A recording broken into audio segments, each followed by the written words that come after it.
വ്രതശുദ്ധിയുടെ പുണ്യവുമായി വിശ്വാസികൾ ചെറിയ പെരുന്നാൾ ആഘോഷിച്ചു. ആത്മസമർപ്പണത്തിൽ നിന്നുള്ള ഊർജ്ജം ഉൾക്കൊണ്ടായിരുന്നു പെരുന്നാൾ ആഘോഷം. വിവിധയിടങ്ങളിൽ നടന്ന ഈദ്ഗാഹ് പെരുന്നാൾ നിസ്കാരത്തിൽ നൂറുകണക്കിന് വിശ്വാസികൾ പങ്കെടുത്തു.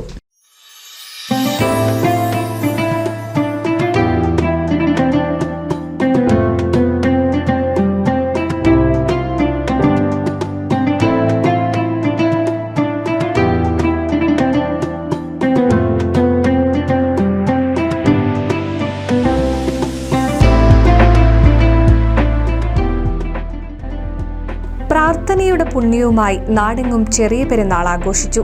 രാവിലെ നടന്ന ഈദ്ഗാഹുകളിൽ നൂറുകണക്കിന് വിശ്വാസികളാണ് 29 വ്രതദിനങ്ങളുടെ നന്മകൾ സ്വന്തമാക്കി പവിത്രമായ മനസ്സുകളോടെ ചെറിയ പെരുന്നാൾ ആഘോഷിച്ചത്.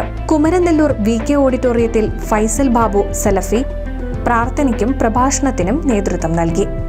പൊന്നാനിയിൽ പെരുന്നാൾ നമസ്കാരം രാവിലെ 6:45 ആരംഭിച്ചു. നമസ്കാരത്തിന് യുവ പ്രഭാഷകൻ റിഹാസ് പുലാമന്തൂൾ നേതൃത്വം നൽകി.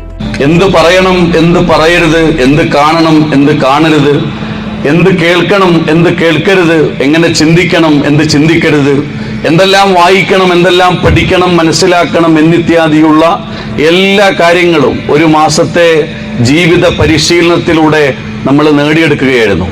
10,000-ലേറെ ആളുകൾക്ക് നിസ്കരിക്കാവുന്ന തരത്തിലാണ് ഈദ്ഗാഹ് സജ്ജീകരിച്ചത്. സ്ത്രീകൾക്കും കുട്ടികൾക്കും പ്രത്യേകം സൗകര്യമൊരുക്കി. ചങ്ങരംകുളത്ത് സംയുക്ത ഈദ്ഗാഹ് നടത്തി. വളയംകുളം MVM സ്കൂൾ മൈതാനിയിൽ നടന്ന സംയുക്ത ഈദ്ഗാഹിന് KNM സംസ്ഥാന സെക്രട്ടറി ഡോക്ടർ അബ്ദുൽ ഹസീബ് മദനി നേതൃത്വം നൽകി. അങ്ങനെ പരസ്പര സ്നേഹത്തിന്റെയും സൗഹൃദത്തിന്റെയും പങ്കുവയ്ക്കൽ കൂടിയായി ചെറിയ പെരുന്നാൾ ആഘോഷിച്ചു. നമസ്കാരത്തിന് ശേഷം പരസ്പരം പുൽകിയും സ്നേഹവും സൗഹൃദവും പങ്കുവച്ചു.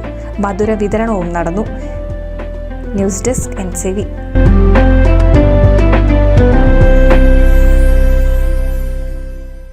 ഒരായിരം വിവാഹങ്ങൾക്ക് ഒരേയൊരു ബ്യൂട്ടി സിൽക്സ്.